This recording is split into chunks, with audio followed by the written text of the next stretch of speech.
अल्लाह के रसूल ने फरमाया था फितनों का आगाज हो जाएगा, फितने बहुत ज्यादा होंगे। फितने देखो आज हर गांव में 2-3 फितने, सही बता रहा हूं मैं, हर गांव में 2-4 फितने अलग, नए से नए फितने उठ रहे हैं, नए से नए फितने। नाच गाने वालों की इज्जत होगी, हीरो आ जाए, हीरोइन आ जाए तो लोग मरने तैयार होते एक झलक देखने के लिए, सही बता रहा हूं। हाँ, अभी हीरो आ रहा, हीरोइन आ रही है, हीरो हीरोइन नाचने गाने वाले तो क्या करने वाले मुझे बताओ। वो अलग बात है कि स्पेशल तरीके से नाच रहे हैं, बड़े स्टेजों पर नाच रहे हैं, लेकिन है तो नाचने गाने वाले, इसके अलावा तो कोई और नहीं है ना उनका काम।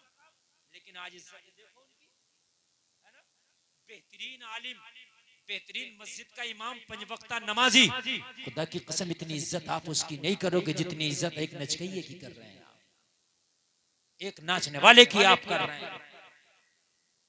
ये कयामत की निशानी है, कयामत की निशानी। बड़ों का अदब खत्म हो जाएगा,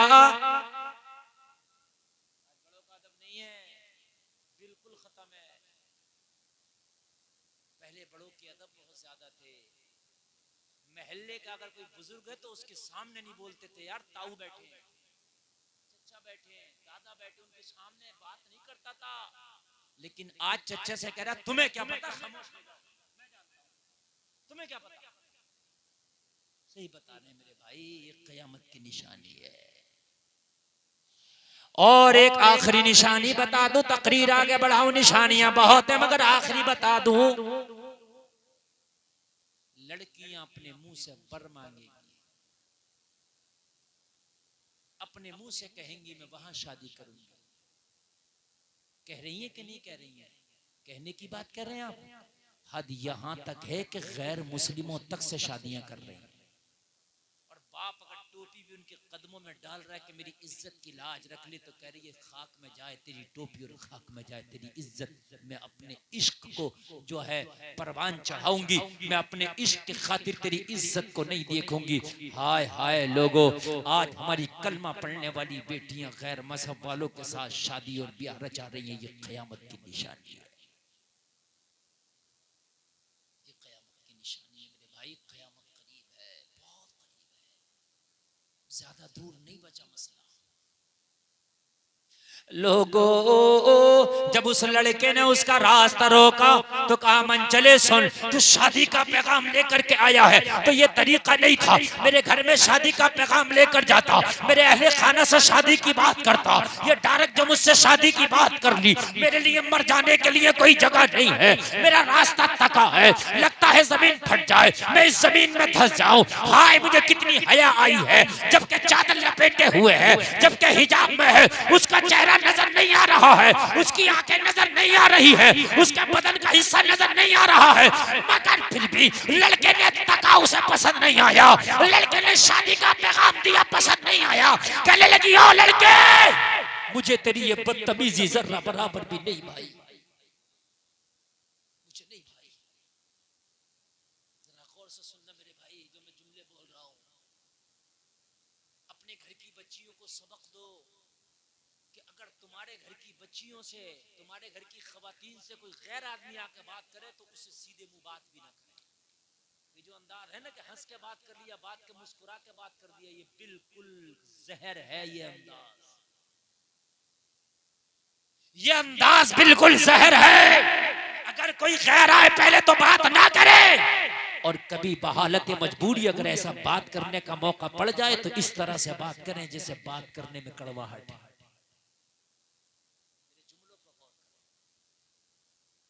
खवातीन उससे इस तरीके से बात न करें कि बहुत नरमी लगे उसके लहजे में, इसलिए कि वो दोबारा से बात करने की कोशिश करे।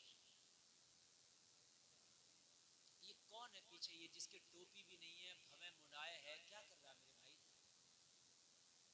जी मसला है, ये इनका दिमागी तवाजुन तो ठीक है ना, सही ना है, मैं कह रहा हूँ दिमागी तवाजुन ठीक नहीं है।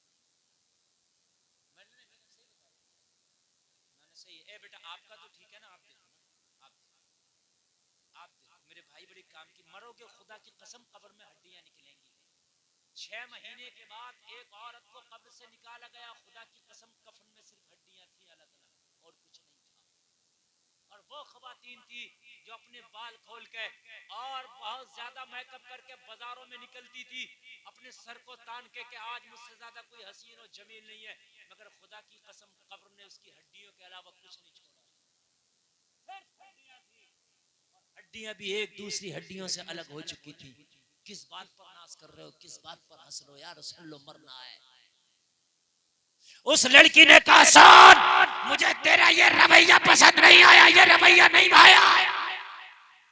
बाजा इस पेशे से कहने लगा क्या करूं, दिल हार बैठा हूं, इसके अलावा मैं कुछ कर भी नहीं सकता, तू मना करेगी तब भी मैं तेरा रास्ता तकूंगा। हाय हाय, नेक खातून थी, नेक घर की बच्ची थी, किसी नेक माँ की नेक बेटी थी, किसी शरीफ बाप की शरीफ जादी थी। हाय, इन बेटियों ने जब कनीज़े फातिमा का रूप धारण किया है तो खुदा की कसम इस्लाम की बड़ी खिदमत भी की है इन बेटियों ने। और जब इन्होंने उर्यानियत का चोला पहना है, जब इन्होंने मगरिबी लिबास का चोला पहना है, तो खुदा की कसम दीन का बड़ा नुकसान भी हुआ है, बड़ा नुकसान हुआ है। कहने लगी क्या वाकई तू नहीं बाज आएगा? कहने लगा नहीं बाज आऊंगा। लड़की ने एक नुस्खा बताया, कुरानी नुस्खा। कहने लगी अच्छा मैं तुझसे शादी कर लूंगी लेकिन मेरी एक शर्त है। कहने लगी क्या शर्त है, मुझे वो शर्त बता। लोगों शर्त सुनो, शर्त सुनो। कहने लगी सुन, शर्त ये है 40 दिन के बाद इसी मोड़ पे आके मिलेंगे, तू भी इसी मोड़ पे आना, हम भी इसी मोड़ पे आएंगे, तू भी इसी चौराहे पे आना, हम भी इसी चौराहे पे आएंगे। 40 दिन के बाद तू मेरा हाथ मांगेगा, मैं शादी के लिए राजी हो जाऊंगी। 40 दिन से पहले यहाँ ना आना, 40 दिन तक मुलाकात नहीं होगी, 40 दिन के बाद होगी। कहने लगा मुझे ये सौदा मंजूर है, मैं दिल हार बैठा हूं, मुझे ये सौदा मंजूर है। ये मोबाइल वाले बंद कर बेटा, कोई फायदा नहीं, ना आवाज आ रही है बेटा, मैं ओरिजिनल बैठा हूं तुम्हारे सामने, बड़ा मसला है यार। असल में 10-20 हजार का मजमा हो तो कोई टेंशन नहीं, थोड़े मजमे को बड़ा अटेंड करना पड़ता है। ये सुबह को सारी तकरीरें आ जाएंगी, सब अपनी नेट पे सुनना। आप चाहे मुझे 1 रुपया मत दो, मगर बस मोहब्बत से सुनते रहो, यही तुम्हारा सुनने का नजराना। लड़की ने कहा 40 दिन के बाद मिलोगे। 40 दिन तक हमारी आपकी कोई मुलाकात नहीं। कहने लगा मुझे मंजूर है ये सौदा, मगर कहने लगी सुन तो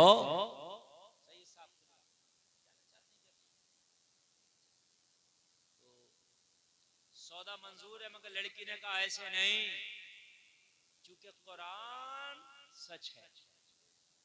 अच्छा एक बात बताऊं, अगर तुम्हें कोई भी परेशानी आए, कुरान के मुताबिक अगर उसका काम करोगे, खुदा की कसम 100% कामयाबी मिलेगी। हम अपनी अकल के मुताबिक या दुनिया के मुताबिक करते हैं, इसलिए कामयाबी नहीं मिलती। जाओ रब्बे काबा की कसम खा के कहता हूँ, कुरान के मुताबिक करो। तुम्हारी तिजारत ना चले, कारोबार ना चले, तो उस तिजारत, उस कारोबार को चलाने के लिए मियाँ के पास जाकर ताबीज कराते हो, दुआ कराते हो, ऐसा होता नहीं। किस मियाँ के पास जाकर ताबीज कराने? जिस मियाँ का कोई कारोबार न चला, उसने ताबीज करने का ही कारोबार किया, उसका कोई कारोबार ही नहीं चला। उसका कोई कारोबार जब ना चला, पढ़ाई में कामयाब ना हो सका, बड़ा आदमी नहीं बन सका, कोई दुकान नहीं चल सकी, बिजनेस नहीं हो सका, तो आखिर में आके उसने कारोबार ये बनाया। उससे कह रहा मियाँ मेरे कारोबार की दुआ कर दो। अगर ये इतनी दुआ करता तो अपने ही ना चलाता, इसने तो खुद इसको कारोबार बनाया। सही बता रहा हूँ, हाँ, जिसने इसको कारोबार बनाया उससे कह रहा कारोबार चला दे, नहीं चलेगा। अब कुरान पर अमल करो, मैं बताऊं कैसे चलेगा, बतला दूं। अरे बोलो लोगों सुनो, अगर कारोबार ना चले तो उस ना चलने वाले कारोबार में से भी अल्लाह की राह में खर्च करो।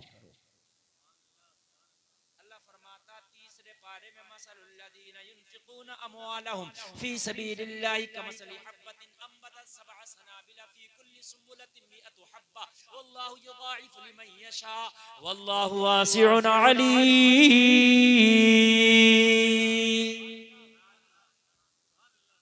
जो सिक्का, जो रुपया, जो पैसा अल्लाह की राह में खर्च किया जाए, उस पैसे की मिसाल उस दाने की तरह है जिसको जमीन में डालते हो, एक दाने से 7 बालियां निकलती हैं। हर बाली में अल्लाह 100 दाने पैदा करता है। एक दाने की अल्लाह 700 बना देता है, और अल्लाह अगर चाहता है तो इससे भी ज्यादा बढ़ा देता है। अगर तुम्हारा कारोबार ना चले तो फिर सदका करो, अल्लाह की राह में खर्च करो, कारोबार चलने लगे।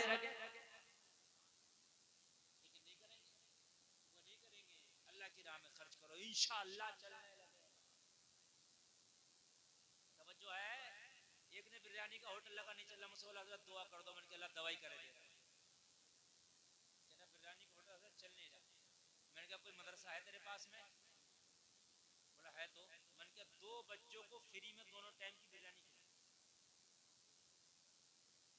उन बच्चों से कहना कि बेटा अब तुम्हें मोल का खाने की जरूरत नहीं, कहीं ना मेरे होटल पे जाना, और मैंने कहा 2 बच्चों को फ्री में खिला।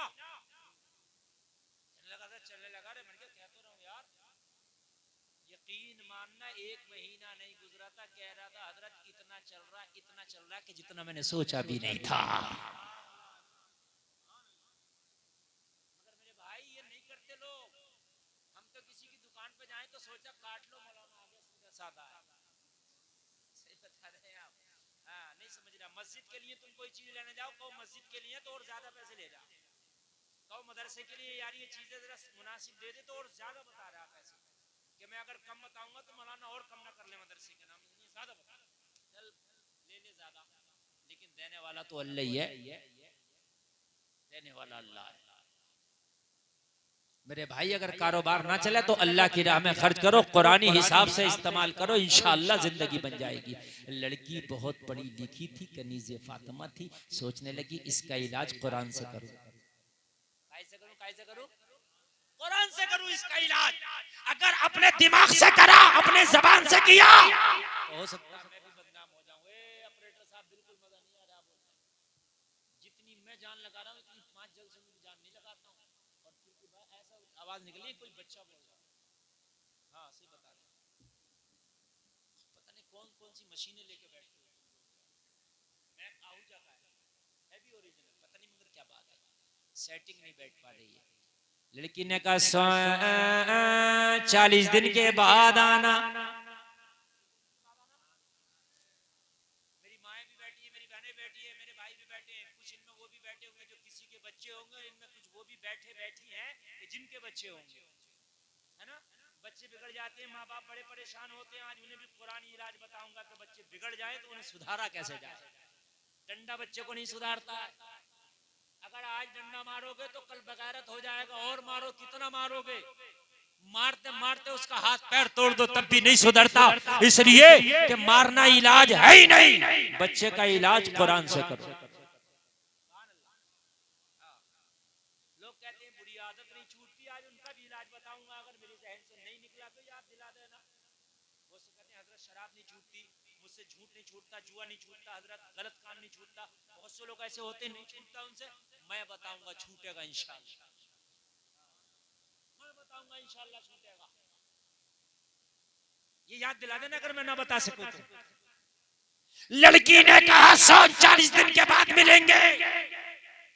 40 दिन के बाद तो कहने लगा ठीक है। कहने लगा जा, कहने लगी जा कहां रहा, सुन तो ले पूरी बात,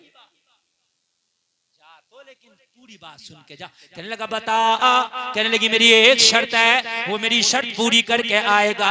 40 दिन के बाद जब आएगा तब तुझसे शादी होगी। कहने लगा बता तेरी शर्त क्या है। तेरी शर्त अगर कितनी भी सख्त होगी पूरी कर दूंगा, अगर कैसी भी होगी तो मैं उसको पूरा कर डालूंगा। बता तेरी शर्त क्या है। लड़की ने कहा 40 दिन तक मस्जिद नबवी में पहली सफ में खड़े होके उमर के पीछे बाजमात 40 दिन की नमाजें पढ़ के यहाँ के मुझसे मिलना, फिर शादी के लिए हाथ मांगना, फिर शादी हो जाए। नारे तकबीर, नारे रिसालत, फैज़ाने सरकारे मदीना, फैजाने गौसे आज़म मसलके आला हजरत, नारे तकबीर, नारे रिसालत। उसने कुरान इलाज किया। कुरान क्या कह रहा? इन्ना सलाता तन्हा अनिल फहशाई वल मुनकर। कुरान कह रहा बेशक नमाज बेहयाई और बुरी बातों से रोक देती है ना। और बरसरे बाजार है ना, सरे राह किसी लड़की से बात करना, छेड़ना, ये बेहयाई है। लड़की ने कुरानी नुस्खा दे दिया, कुरानी टैबलेट दे दिया, कुरानी इसको डोज दे दिया। 40 दिन तक उमर के पीछे मस्जिद नबवी में बाजमात पहली सफ में खड़े होकर नमाज पढ़ के आओ। और उसके बाद आके हमसे बात करो। तवज्जो फरमाया। बैठ जाओ, बैठ जाओ, बैठ जाओ। अरे यहाँ आगे बैठ जाओ, गद्दे पे बैठ जाओ। देखो एक आदमी भी इधर उधर होगा तो मैं डिस्टर्ब हो जाऊंगा, इसलिए कि तकरीर अपनी रटी रटाई नहीं होती, सुनी सुनाई नहीं होती। ये सुन लीजिए, तकरीर दो तरह की चल रही है आजकल, रटी रटाई, सुनी सुनाई। अपनी दोनों से अल्हम्दुलिल्लाह। आप अगर जहन हाजिर रखेंगे तो फिर तकरीर होगी, और आप जाएंगे तो आपसे ज्यादा जगा हुआ और थका हुआ दोनों मैं हूं। मैं आपसे पहले चला जाऊंगा, लेकिन तकरीर ऐसी हो रही है, अगर आपने सुन के अमल कर लिया तो खुदा की कसम बारे के नियारे हो जाएंगे। 40 दिन की नमाज पढ़ना इतनी सी शर्त, अगर तू कहती तो 40 साल की नमाज भी पढ़ ली। मगर कहने लगी पहले 40 दिन की तो पढ़ के आ, उसके बाद तू देखना। हाय हाय हाय लोगों, यहाँ तो नमाजें भी चल रही हैं, हरामकारियां भी चल रही हैं। कहने लगा ठीक है, बात पक्की हो गई। लोगों मस्जिद नबवी में गया, नमाजें पढ़ता पहली सफ में खड़ा होता। मस्जिद नबवी में गया, नमाजें पढ़ता पहली सफ में खड़ा होता। हजरत उमर इमाम है, अल्लाह अल्लाह, इमाम भी लाजवाब है, मस्जिद भी लाजवाब है, नमाजी भी लाजवाब है। 40 दिन की नमाजें जब मुकम्मल हो गई, वो लोगों जरा गौर करना, वादा किया था कि 40 दिन में यहाँ मिलना है। जैसे ही 40 दिन की नमाजें मुकम्मल हुई, 40 दिन की नमाजें मुकम्मल करने के बाद वादे के मुताबिक उसी चौराहे पर आ गया, सरे राह आके खड़ा हो गया। लड़की भी वादे के मुताबिक आ गई। देखते हैं कि इस नौजवान में क्या तगय्युर और तबद्दुल आया है, देखते हैं इस नौजवान में क्या तब्दीली आई है। लड़की भी आई, वही हिजाब है, वही नकाब है, उसी हिजाब में आके खड़ी हो गई। लेकिन आज अंदाज कुछ अलग अलग थे, आज कुछ अदाएं अलग अलग हैं। लड़का 40 दिन पहले जब आया था तो निगाहें लड़की के ऊपर डालता था, लड़की के सामने देख के बात करता था। लेकिन 40 दिन की नमाज पढ़ के आया है तो निगाहें ऊपर नहीं उठी हैं, लड़के की निगाहें जमीन में गड़ी हैं। अब नहीं देखता निगाह उठा के। लड़के ने कहा ये तो बता, अब तेरी निगाह को क्या हो गया? 40 दिन पहले आया था तो नजर मेरे ऊपर डाल के बात करता था, नजर उठा के बात करता था, लेकिन अब आया है तो निगाहें झुका के बात करता है, निगाहें गिरा के बात करता है। तो लड़की से कहने लगा, अरे क्या बताऊं, 40 दिन नमाज़ें क्या पढ़ी, दिल की दुनिया बदल गई, दिल की दुनिया बदल गई। 40 दिन पहले तेरा हुस्न मेरे दिल में बसता था, 40 दिन की नमाज़ें क्या पढ़ी, अब किसी दुनियादार का हुस्न दिल में नहीं बसता, मदीने वाले के हुस्न के जलवे बसते हैं। वाह वाह, जिंदाबाद। अब मदीने वाले के हुस्न के जलवे, सिर्फ मदीने वाले, अब किसी के हुस्न की औकात ही नहीं रह गई। और तू जैसी अगर लाखों हो तो मेरे सामने बेकार है, इसलिए कि मेरे दिल की दुनिया बदल गई, मेरे दिल में मदीने वाले की मोहब्बत बस गई। और जो दिल मदीने वाले को दे देता है वो दुनिया के हुस्न पे खुदा की कसम अपने आप को कभी नहीं बेचता, कभी नहीं बेचता। लड़की ने कहा मुझे तो पता था कि मैं कुरान से तेरा इलाज करूंगी तभी हो पाएगा, मैंने इसलिए तो ये कुरानी नुस्खा बताया था। लोगों अगर नमाज सही दिल से पढ़ लो, सही तरीके से पढ़ लो, तो खुदा की कसम खा के कहते हैं हर बुराई से दिल तेरा उठ जाएगा, बुरा काम करने को तेरा मन ही नहीं करेगा, कर ही नहीं सकता। लेकिन नमाज होना चाहिए। अगर वजू नहीं है नमाज पढ़ा तो नमाज काबिल कबूल नहीं, गुस्ल नहीं है नमाज पढ़ा तो नमाज काबिल कबूल नहीं, कपड़ा पाक नहीं है नमाज पढ़ा तो नमाज काबिल कबूल नहीं। जैसे हमारी माँ बहनें कह देती है दूध पीते बच्चे का पेशाब जो है नापाक नहीं है, पाक नहीं। दूध पीते बच्चे का पेशाब भी नापाक है।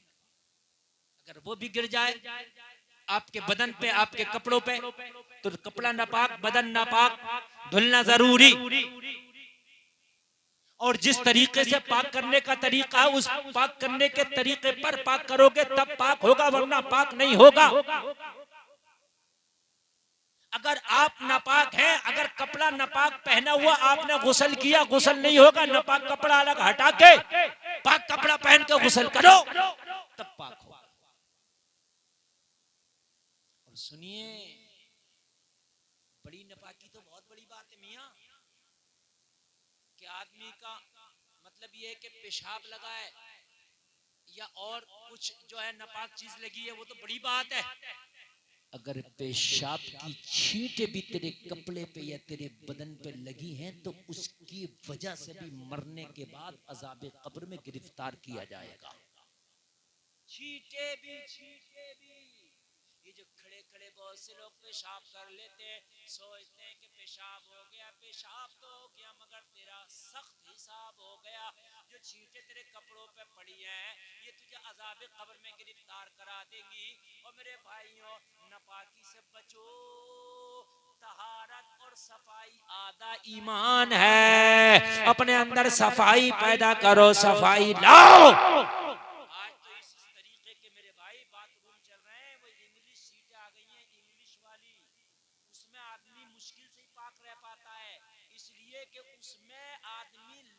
लगभग नापाक छींट आने, वो जो वेस्टर्न सीट चली और लोग शौक में, वो मोहताजों के लिए है।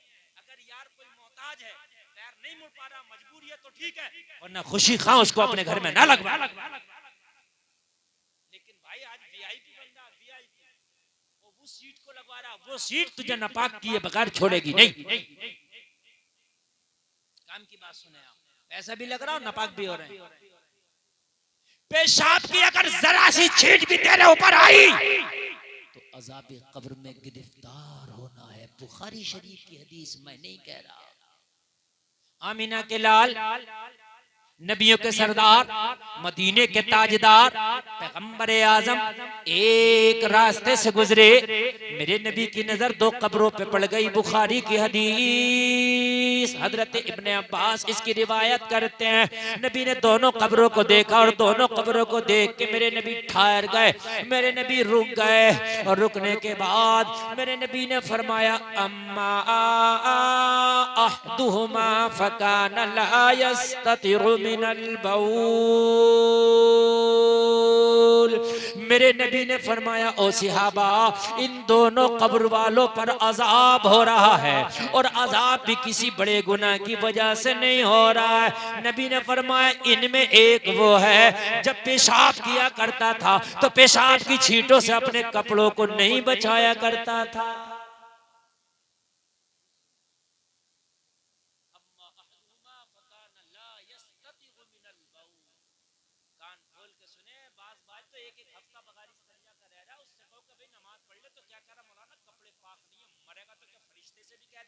अभी मेरी रूह ना निकाल, मेरे कपड़े पाक नहीं है। ऐसी नापाकी के आलम में जाना होगा। और मेरे भाई, अगर तुम नापाक हो, तुम्हारा बदन नापाक, कपड़ा नापाक, और अगर मौत आ गई तो रहमत के फरिश्ते तुम्हारे पास नहीं आएंगे। अगर आप नापाक हैं तो फौरन पाक हो जाएं। अगर रात में किसी टाइम में, टोपे वालों, रात में किसी टाइम नापाक हो गए तो उसी वक्त पाक होना जरूरी है। इंतजार सुबह का ना करो, क्या मालूम सुबह से पहले तुम्हारी मौत आ जाए। बात समझ आ रही है? असल में ये तकरीर जो थी कुछ पढ़े लिखे लोगों में करने की थी और मैंने आप लोगों में कर दी। आप लोग हैं कि बस जल्दी से मौलाना कुछ इधर उधर की बात करे जिसमें हमें मजा आए, हंसे और अपने ठट्टे लगाएं और चले जाए। और वो तकरीरें मैंने कर दी बंद, बिल्कुल बंद। इसलिए तो मैंने वो इसरा के लिए की थी वो तकरीरें भी, मगर चैनल वालों ने उस पर ईमू लगाया, खी के बाद में उसका माना ही दूसरा कर दिया, उसका माना ही अलग कर दिया। मेरा उससे भी मकसद क्या था? मकसद उससे भी था लोगों की इस्लाह, अपना तरीका होता है इस्लाह करने का। दिया चैनल, मैंने गेरी बदल दिया, अब दिखाओ हंस के कैसे हंसोगे। हाँ। अरे भाई ये चादर क्या कर रहे हो, अरे इसको यार सीधा कर, तुम्हारी चादर तुम्हें लेडू दे। यार एक बात बताओ, कितनी अच्छी तकरीर चल रही है मेरे भाई। पेशाब की छींटों से भी अपने आप को बचाना जरूरी है। ये जो एक एक हफ्ते तक बगैर इस्तिंजा के घूम रहे हैं, और मुझे तो ऐसा लगता है इस्तिंजा कितने लोग करते होंगे, मैं मुसलमानों की बात कर रहा हूँ, गैरों की नहीं। मुश्किल से 40 से 30% ऐसे मुस्लिम हैं जो इस्तिंजा करते होंगे, यानी वो पाप करते होंगे, वरना पेशाब किया और ऐसे ही पैजामा और पैंट बांध दिया। जब छींटों के मारे बुखारी की हदीस कह रही है कि अज़ाब कब्र में गिरफ्तार होगा, तो ये बताओ कि जब 50 ग्राम पेशाब पैंट में लेके घूमेगा तब क्या होगा? है कि नहीं? जब 50 ग्राम पेशाब पैंट में लेके घूमोगे तब क्या होगा? ये तो तुम खुद फैसला करो। ये बात मेरे अपने घर की नहीं, ये नबी की जबान है, नबी की हदीस है, नबी का कौल है, और है कौल मोहम्मद, कौल खुदा। फरमान न बदला जाएगा, बदलेगा जमाना लाख मगर कुरान न बदला जाएगा। इसको आप बदल नहीं सकते, ये हक है और सच है। ऐसी पैंट के जिसमें आप बैठ के इस्तिंजा ना कर सको, फाड़ के फेंक दो, आग लगा।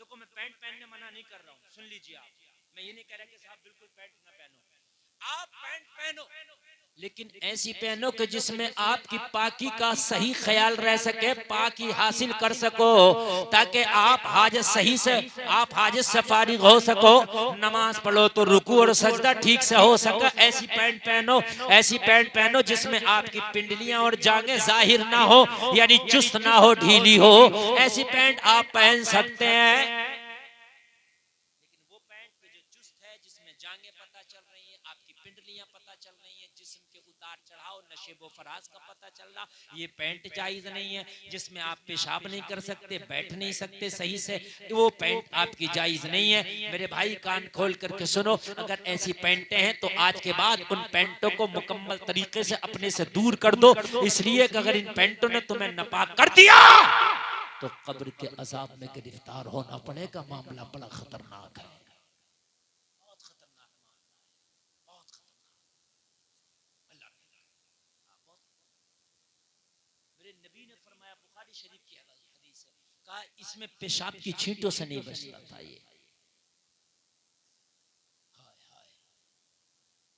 अब मुझे बताओ, रसूल के जाहिरी जमाने में